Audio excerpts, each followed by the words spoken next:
Hello, everyone, and welcome back to another episode of the 12 Monkeys, part of our JKL Media series coverage that we're doing right now. And if you remember from our previous episode, we've decided to do these in blocks of four. This seems to work out well given the pacing and the content of the episodes. That I think we've agreed that to do a per episode breakdown is a little overkill for this series, and at the same time it allows us to get through this series a little quicker as well.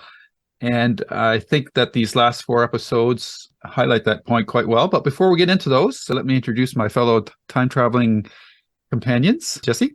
Hello, Lou. And yes, I was much happier with Mm-hmm. the series after these four episodes. Excellent. And Karen. Hello. Nice to be talking 12 monkeys with you. Mm-hmm. And the four episodes that we're doing are The Night Room, The Red Forest, The Keys, and Yesterday. So when we left off on our previous episode, one of the things that we were not happy about was the fact that in the episode 3, Cassandra Complex, Cole killed somebody, Henri, because he thought that that would prevent the 12 monkeys from finding the location of the night room. And what I really liked is in the night room, that whole episode, that whole storyline was addressed. Maybe not fully completely, but it wasn't something that they just discarded and never talked about again. I like the fact that the show is addressing things that it sets up rather quickly, and it also crystallized for me that the two viewpoints of these two characters, Cassandra and Cole.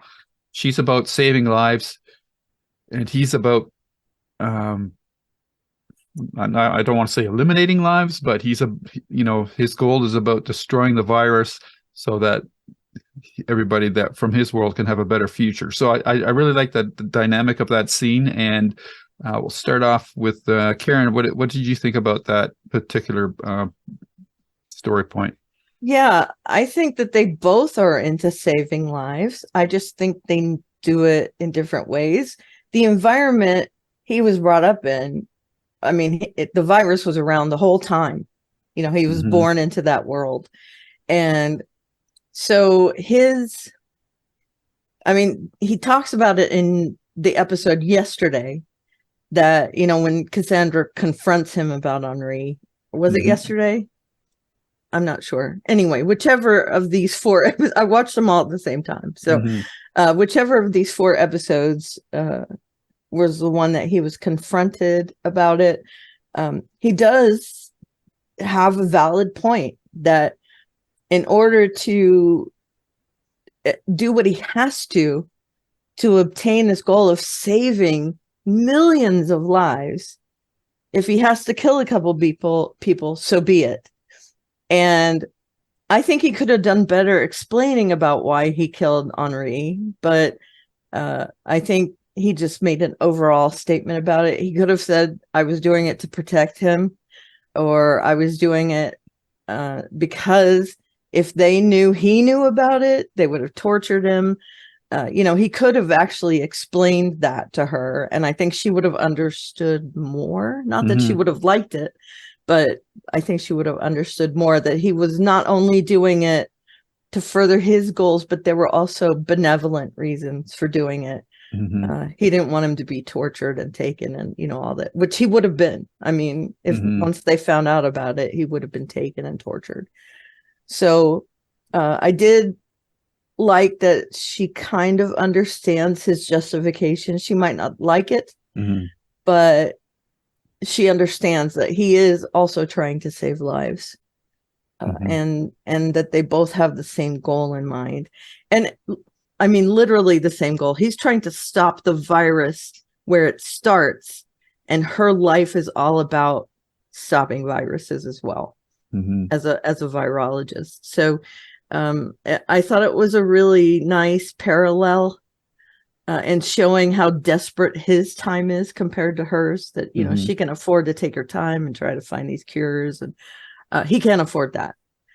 So I really liked that whole comparison between the Mhm. two. Yep. Jesse. Yeah, I'm getting to like our male lead a little bit more as we go through the journey. And I do one of the things I do applaud this series on is I think it's quick paced. And I Mhm. also think that the Cole is very, my job is to eliminate my current existence, right? The I am serving a greater goal.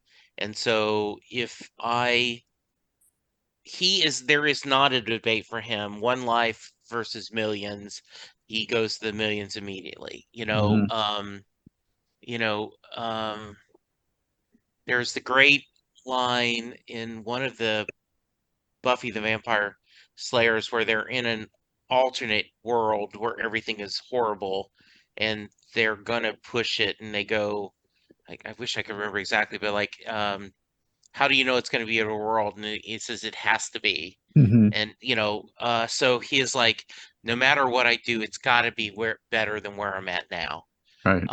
And so I like that a lot. And I love this. They do seem to be doing a good job of following up Mhm. that um this is a show that serves us binging it. Because I was watching it and I went, oh, I immediately wanted to watch the next one. Oh, I immediately wanted to watch the next one.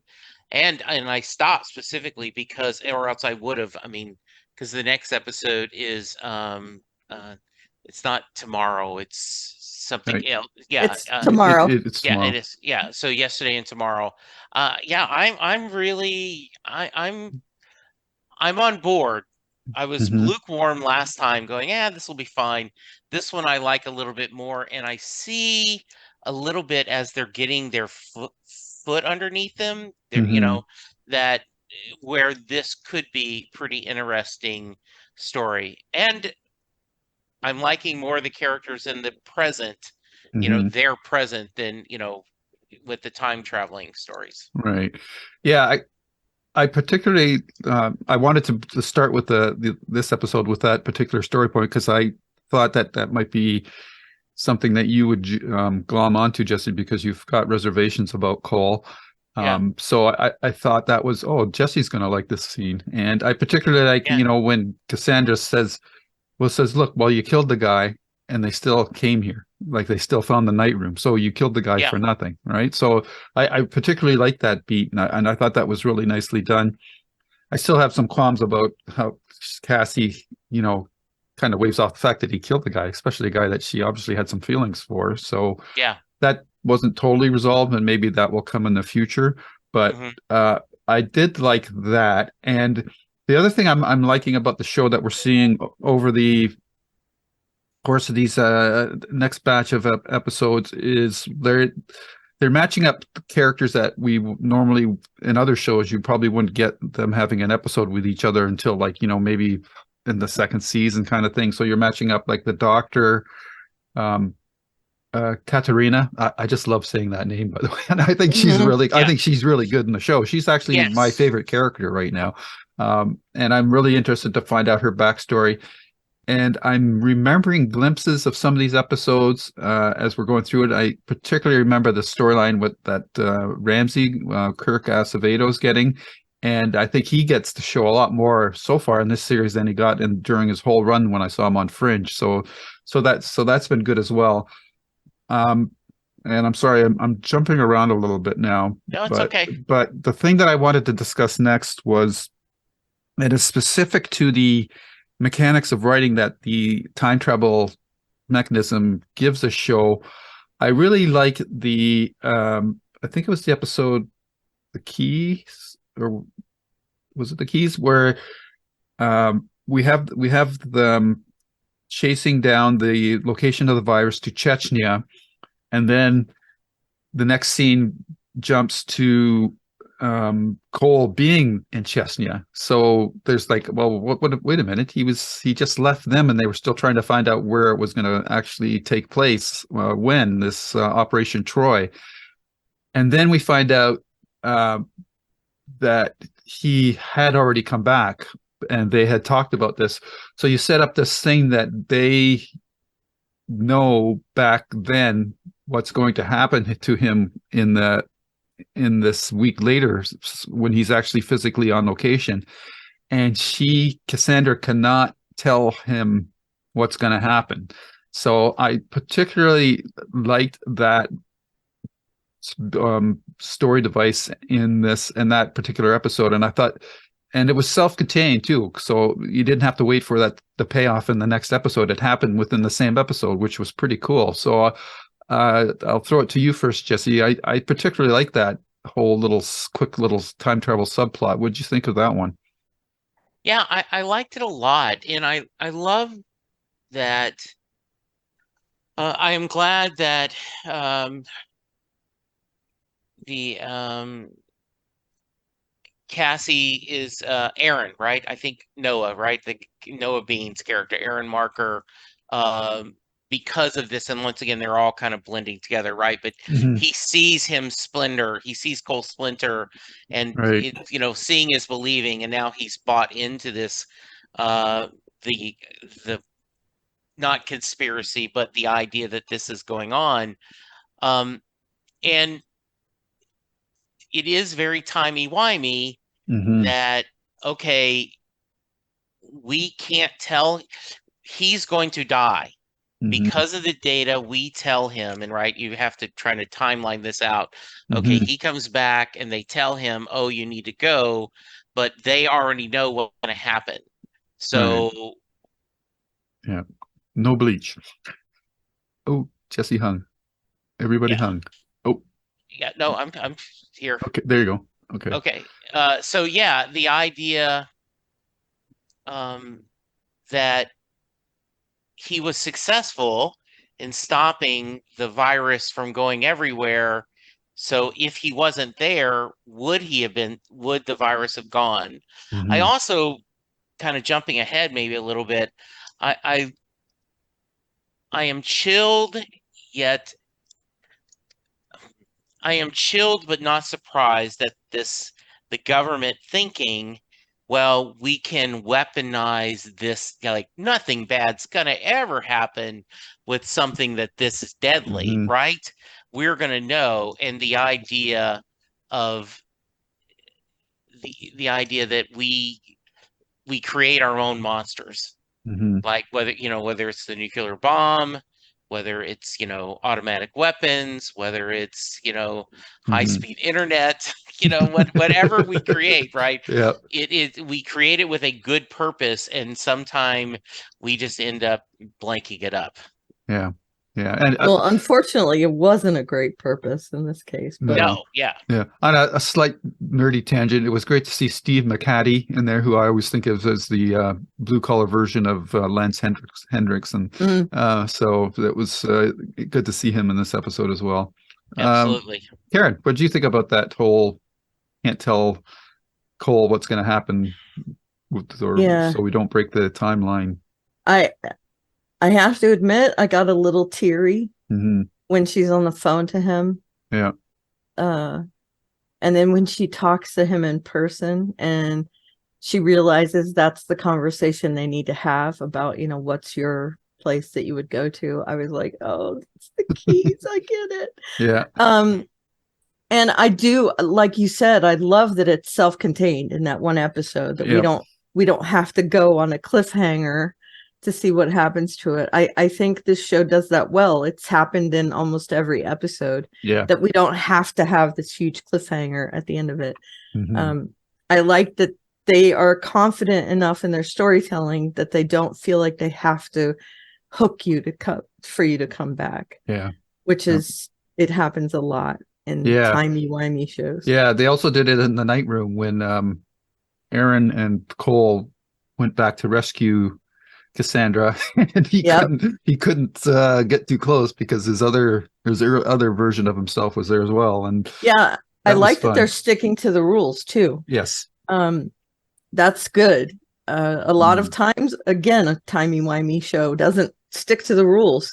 Mhm. And one thing I'm wondering if they set up in these episodes, and it's because I've watched so much time travel stuff. You guys know I'm a huge time travel fan. Mhm. When it comes to shows or books or whatever, I love time travel romances. It's so dumb. I love them. Anyway, I think they've set up a kind of bootstrap paradox thing that might be coming up where is it the experiments she had in the splinter machine that caused this virus? Mm. Because we see that skeleton in the vault. Was it one of her failed experiments that Yeah. was sent back? Mhm. And that made me wonder that. I also love that they subverted that when he goes to his future and it's different. Mhm. And he realizes, yes, things can get worse. That, they subvert that as well, that Yeah. he is not known by these people, that he manages to fix that timeline, Mhm. which, he's trying to eliminate his timeline, but he has to fix it in order to eliminate it. I mean, there's all these kind of mixed up things, but again, they're all self-contained. Mhm. And I really appreciate that in this show. I mean, that's one thing that I love about this show so far. Yeah. Yeah. Yeah, one of the things I'm happy about is that we are covering more episodes than just one at a time.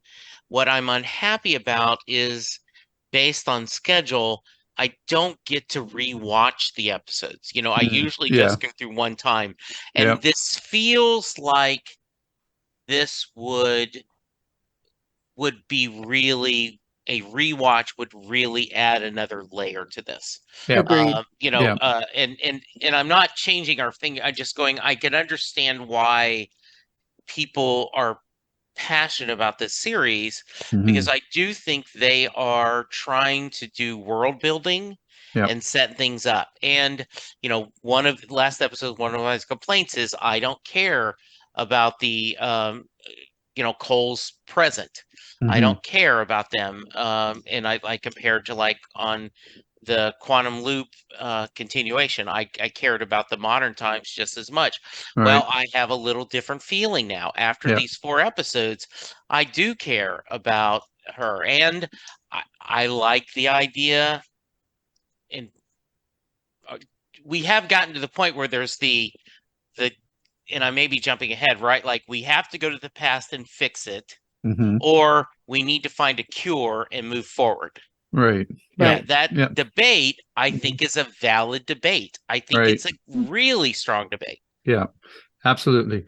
I'll just touch again. Well, one last point I want to make about the night rooms sequence where Cole is there, both in his earlier timeline and another timeline with Aaron. Is the moment when he disappears is Jennifer's reaction, and she's already, mentally unstable because of what she's gone through. Seeing that, I just think that that's you know, they're hanging a hat on that. Something's going to become of that, and what that is, I think I kind of remember, but I don't want to say at this point. But I think that there's going to be an interesting payoff for that moment as well. There was also in the focusing on Cole and Cassandra still for now. There was also in the episode The Keys where they're trying to stop the bioweapon from being deployed in the first place. They go to that event where the scientist is going to be talking about something, and I don't know what exactly, but it's a formal occasion, so they're all dressed up in that. It was funny to see Cole dressed up. Still could have used a shave, but it was funny. But he was sort of taken aback by the whole thing. I just loved it when he picked up all the skewers. as the skewers. That was great. Yeah, that was very funny. That was funny. And then, that Aaron is like, is that my tux? Yeah, like That was funny. Yeah. Yeah. And then there's that Yeah, the relationship between the two is Cole is all business and Cassandra is all emotion. But in that sequence when they're dancing together, they've kind of flipped their roles, and he's trying to enjoy this, and she's all about we've got to finish the mission thing. So, Kara, why don't you talk about that particular scene? Yeah, I love when they do those little departures where Cole is deciding, okay, there's an urgency in this, but I can't help but just enjoy something that's so carefree. It's not what my life is like in 2047. I can eat good food. I don't have to eat rats or whatever, Yeah. I can dance, I can dress up, I can take showers. I mean, I'm thinking even, down to the smallest of things, I can wear nice shoes. And I'm thinking in my head this, obviously he doesn't say all that, but Mm-hmm. I'm assuming at that point that it's just him savoring how different things are Mm-hmm. in the past, and that, okay, so I deal in time travel, so maybe I can slow down just a little bit. And Mm-hmm. it's great. And the fact that he wants to bond with Cassie a little bit, I think that's why he asks her to dance. He has this affection for her. Mm-hmm. And the reason she dances with him and doesn't insist upon it is because I think she wants to bond with him as well. They're in this together and they feel alone in this together. Mm-hmm. And so that kind of puts them into a category amongst themselves. Like, Jennifer knows about it, but she's a crazy person. Yep. Aaron doesn't believe her. And, they're just kind of in this bubble, and it illustrates that point that they're in a bubble together. Mm-hmm. Jesse. Yeah, I like that. And what's interesting is the idea. He originally was the one obsessed, right? We need Yeah. to take care of this. We need to take care of this. And now then he is, I think, partly because of his influence of his friend from Kirk, the guy, Yeah. that Ramsey. maybe, yeah, Ramsey. Ramsey, take a little bit of this, um and you are grasping the concept of time travel, is that we can get back to where we need to go. Yeah, Right. I love everything about that scene, including, as you guys talked about, the not just taking one skewer but all of them, and and Yeah. the waiter looking like, wow. So it's really, really well done. My and and you wonder, then you go back, right, that when, after he is supposedly lost, you wonder if Cassie has thought back of that, and Mm-hmm. and wondering what's going on. So yeah, really well done, played for humor, but at the same time not, you know what I'm Yeah. saying? It's Yeah, character it has a building. Yeah. serious Yeah. undercurrent to Yeah. it. Yeah. Um, so the other uh interesting time travel thing timey-wimey thing they've done here is that they've set it up. It's almost like that Silence in the Lambs moment where the one police force is breaking into the house where they think Hannibal Lecter is, but when they burst through the door, or when the door opens, it's actually Clarice. She's at the place where Buffalo Bill is. In this, we've got Cassie going all the way out to Chechnya to examine the ruins, and there's nobody there. But then we pull back, and Cole is there, but it's 2 years later. So I thought that was a nice fake out as well. And the other thing that they did is they called back to the wristwatch. They showed that the scratch is still on the crystal. So I thought that those were nice little moments as well. Any thoughts on that, Karen? Yeah, is the scratch going to disappear? Should have. Yeah. And I really did like that he was displaced in time. We Mhm. know that we're having difficulty with the machine, that he only has a couple jumps left in him. I mean, not a couple, but you know what I mean. Yep.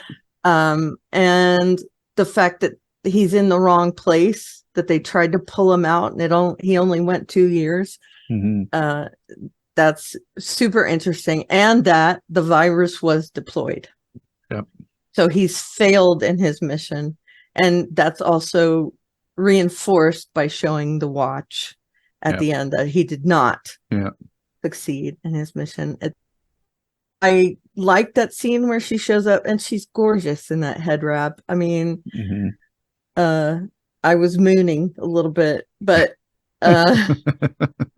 she feels vindicated and realizing she's not, and hoping that she stays on her path, because if she doesn't, then the message doesn't get out to him, and blah blah blah. But Mhm. so many things implicated by that one scene is really cool.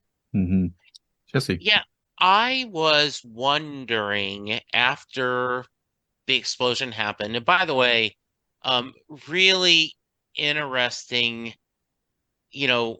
they don't believe Cole, and he's like, I'm telling you, don't open that case, which of course they're going to open, right? Yeah. Of course. Yeah. I mean, that and I don't know what else he could have done differently. Like, Mhm. I know you really want to open that case, but I'm telling you, this is nothing good going to happen. And so then after he sees the people dying, and it's an interesting point, right? I don't know if they had talked about it before, but it makes sense. There are a certain percentage of people who are immune of the virus. So Mhm. that's part of the survivors. So he knows he's going to be okay. And Mhm. then when he's underneath the rubble and he's talking to someone, I did not trust that it was really a young girl. Oh. I thought there Same. was going to be some kind of reveal Mm. that I did not see the future time jump, but I Mhm. thought this is something they're going to trick him. This is Okay. not going to be something really a Mhm. young girl with a family. And when she says, I'm trying to get my dad, I was picturing catfish everywhere, right? Like this is something that's not true. Right. And so to have that, um, where they tried to pull him out, wasn't able to do it, and Ramsey, mourning, and Katarina mourning, was just really well done. Yeah. Yeah. Especially for me, when the girl started to cough, I was going, okay, Mhm. this, Yeah, yeah, yeah, there it exactly. It was goes. like, Yeah. okay, there's the virus. It's going everywhere. Yes. Yeah. Right. Yeah. And at that point, we thought that it was still 2015, at least Yeah. I Right. did, Yeah. and that Exactly. it was immediately released Mhm. Yeah. to people. And that conveys a sense of urgency. And then when you find out it's actually 2 years later and the Mhm. virus has already gone through everything, I mean, that sense of just, he Yeah. has to be defeated in that moment. Yeah. Mhm.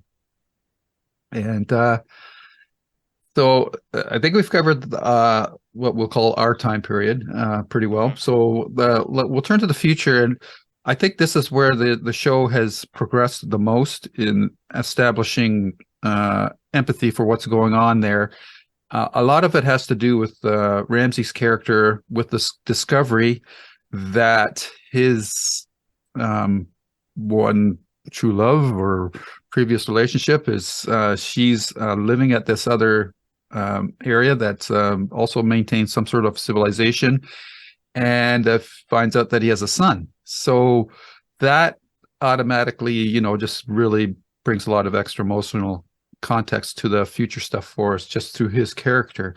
And I really like that. And as well, there's the general there that did the coup, and that actor, I've seen him in a lot of things as well. Another character actor that if you've watched any TV. The Walking Dead, he plays Gregory in The Walking Dead. Okay, yeah, I didn't watch Walking Dead after a couple of seasons, so he must have came later. But 24 he played, and then he's one of the weasels on Air Force One. Yeah. oh, okay. So a good actor, and I have to Yes. say, like, and just for comparison, and if any Babylon 5 fans are listening, please don't get upset, but I haven't seen a bad actor in this show yet. Same. All the supporting characters are excellent, and the actors that they're getting for these new roles in the future are good as well. So there's this whole new future thing going on there, and the fact that Katerina has backstory with this general as well is also interesting. And I just think that the show really worked hard in the first 5 episodes to establish the main cast of characters, and now we're seeing in the next batch of episodes a lot of work being done with the supporting cast. So I really like how the show is hitting the ground running rather solidly, as opposed to, say, like some of our other favorite series that we've reviewed in the past, like Farscape and Fringe.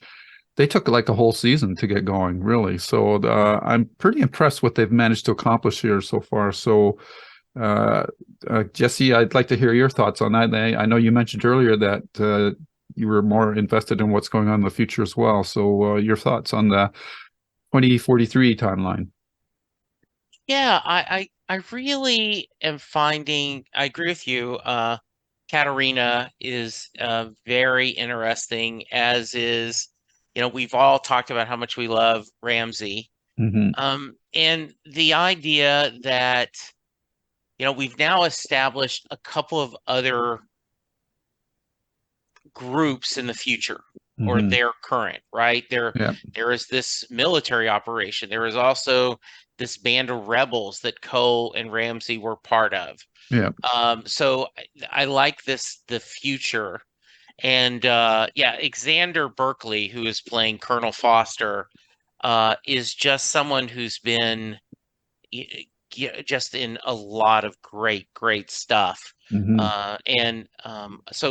He played, and I love the whole idea of he's now become, he's this convert religion, convinced that this is how we're going to save everyone going forward with a cure. We can't go back and win everyone else. But I like it when you have two opposing thoughts that both of them could have a legitimate thought, right? Yes, if we could get a cure, we can build the future going forward. You can't change the past. And then the other one is, well, yes, we can change the past if we just work on this together. And I just watched The Martian again, and just truly one of the surprises when I discovered that novel and read it and his next one is it. better. Yeah, but I'm just saying, I've loved everything he's done, even the ones that other people have said they're not. But his latest one, that basically ends up being a one character and then two characters. But I was so surprised in The Martian, and the idea of I'm watching the movie, right? And there's the scene, we either can shoot, we can send out a rescue. We have to either or, right? We can't do both. There isn't enough power to both. And so the idea of, well, what is the right path? And you don't know what is the right path. Our theory, because we are fans of Cole and Katerina, we think that's the right area. But the reality is, you could see his point too, that no, if we can just get a cure and we can start we can get a vaccine, things will go. And her point goes, no, it keeps changing too much. I thought it was a great dynamic. And also the difference of, the military base looks cleaner. Looks like there's a school, there's a nursery. They look like they have running water. They look like they have electricity. And how do you not share that? We go back to Station 11, where the airport was self-contained and it was almost a modern life there, and the rest of the people they're just ignoring. And I love that dichotomy. Sure. Yeah, I agree. Xander, is that his name? Xander Berkeley. His role in The Walking Dead is pretty much a mirror of this role as well, Mm. where he has his own little camp. He is the king or the god of it, and they have their own self-contained goodness. He lives in a mansion on The Walking Dead, and the people have their farm, and they're happy, and all this, but he's in it for the power. And I feel like that's kind of where he is in this show as well. That, yeah, he says that they're looking for a cure, and I don't doubt that they are, but I tend to believe that he doesn't care about that so much as he cares that they are dependent upon him. And he likes that dynamic, and he's willing to do anything to keep that standing in his community.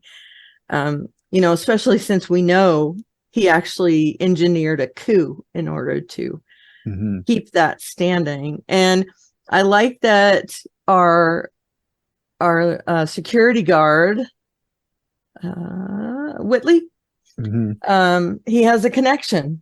Yep. His father is part of that group. Yep. I appreciated that. I like that we're seeing more of him because he's an interesting character. He's completely different from everyone else in that base, in the Splinter base. And I really appreciated that view into the future, that we see it's not all this desolate wasteland, that there are pockets maybe of civilization happening. We see that we see in the future that Katerina has a little apartment. She has things on the wall, she has books, and she guards that area. That is her bastion. She's keeping as much as she can from the past and trying to safeguard it. And we see that he lives in luxury. He has also an apartment with all these things in it, but he doesn't care about it. I don't think he cares about any of that stuff. He's not keeping it in order to perpetuate the culture of the past. He's keeping it for status reasons. He has the books, he has the pictures. You got to come to me if you want to see any of that stuff. And it just kind of shows the difference between the two of them in their sameness. And I think that's really talented writing, that they would give us that without yelling it at us. We see these glimpses, and they're very under the radar, but we can also see the difference between the two characters. Yeah. I do think the writing is the strong point of the series to date. I mean, the acting is good, but yeah, the writing hasn't made any missteps. I'm curious how they're going to handle what seems to be something that I don't know if they're playing a little too soon, but the fact that the time travel, the splintering for Cole is having an effect on him, and he only has so many jumps left. And like, we're only in the first season. I don't know how they're going to get around that. It's kind of like in, what was it, Rocky 3 or something, where they said that, you've got, your one eye is blind and you've got concussions, you can't fight anymore. And he went on to make like 3 more movies. So it's kind of like that scenario. So I'm going to be interested to see how they write themselves around that. And the good thing is, with time travel, you can change things so that maybe that's not going to be as big of an issue going forward, but we'll have to see. Yeah, and they've planted that seed of her having to give them injections of something to time travel. Yeah. That maybe she comes up with a different way, and it might be through this other community that she uses their resources to come up with a way to. I mean, I'm just speculating, obviously, at this point, but yeah. So I like where the show is at this point, and I'm interested to see where it's going to go. I imagine that Ramsey finding out he's got a son in the future and basically a family is going to be setting up a very interesting conflict between him and Cole. And we're now at as where we've left off in the series. We don't know how they're going to get Cole back, because the machine has no power, and the only place that they get power from is from the idyllic community. So yeah, a lot of interesting things at play. I'm looking forward to see how this is all going to work out going forward. So with all of that, I'll give each of you a chance for your last thoughts. And Karen, we'll start with you. Yeah, I want to mention also, I know it's kind of a throwaway part of the story, but Wexler, who is the whistleblower, the kind of, Mm-hmm. Going into hiding in Chechnya, we have definite parallels to real life there. Yep. But that actor was the male clone on Orphan Black. Oh, okay. Right. So I was taken aback by that immediately. And I'm kind of glad that he's not going to be in it anymore. Oh, okay. I really hated that character on Orphan Black. And I don't think he's a bad actor at all. Mhm. But whenever I see him, I think about that character. Mm, And so he, immediately I disliked him. right. Whereas in real life, I don't want to go out on a limb, but I think there's places for whistleblowers in our society. Right. And so I would be much more sympathetic to him in real life, but I immediately hated him when I saw him in this. So that storyline, it was definitely a throwaway. And I like how they plant those little seeds. We see him on the news and they say, "Che," before it's turned off. Mm-hmm. And that, of course, was going to be Chechnya, and we go there, and it kind of cycles into this storyline. They've done this over the course of the show, where they show us a little Easter egg, and then the next episode we see it expanded upon. So I really like that, and even the small beats. I mean, it just shows you in the small beats we see a lot, and it's a lot of show don't tell in the show, which I love. Right. Jesse. I really am enjoying this show more than I thought I was going to. Mm-hmm. It is growing on me, and I specifically, I emailed you guys yesterday, like, okay, because I wanted to go to the next episode, and I said, nope, I think this is the 4 we're talking about. Right. This seems to be let me put it this way. I don't know what Endgame is on this series. I don't know what is a happy ending. I do not think, it doesn't seem as simple as, okay, we stopped this virus and now then everything's good. I don't think it's that simple, and that's a good thing. Right. I think they've expanded where I think good series have a cast where you enjoy spending time with the characters. Right. Whether it's as simple as Castle, where it's not just about Castle and Beckett, you like the supporting characters, whoever they are, and you wish they had more screen time, to Lainey. Lainey and other, or where in Babylon 5, it isn't just Sheridan and Delenn.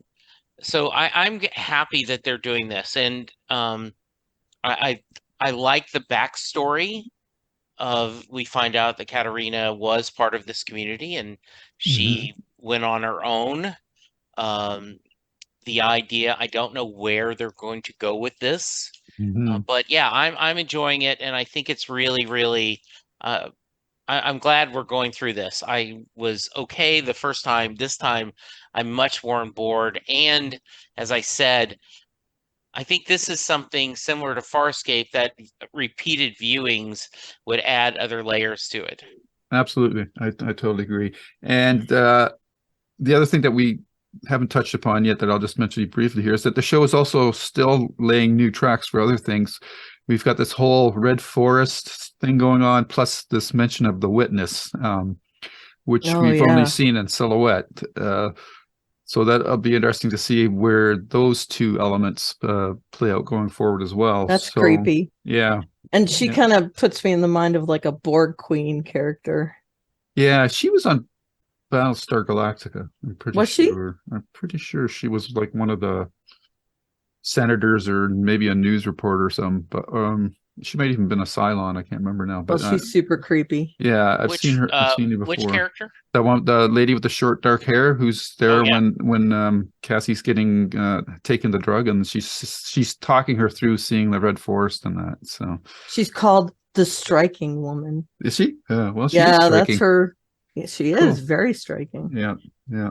So yeah, so all in all, it's been an enjoyable journey so far, and we've got 4 more episodes coming up, and then I think we're going to do the episode 13 with the premiere of season 2 as maybe just one episode as well, just because we'll be interested to see what the bridge between the first and second season is going to be all about. So we might want to discuss that in a little more detail, I think.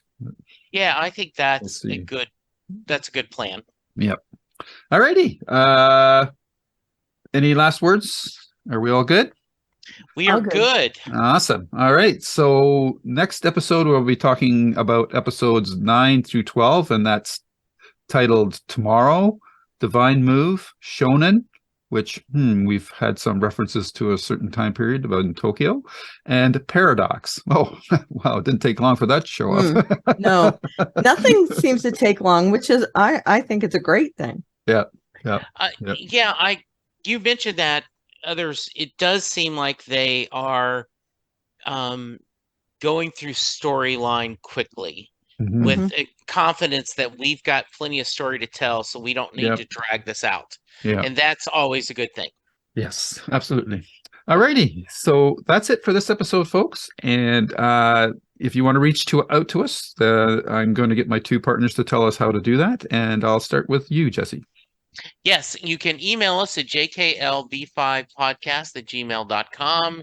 You send that email to us and we all get it. So that's so any thoughts about 12 Monkeys, Babylon 5, or what you want us to cover next.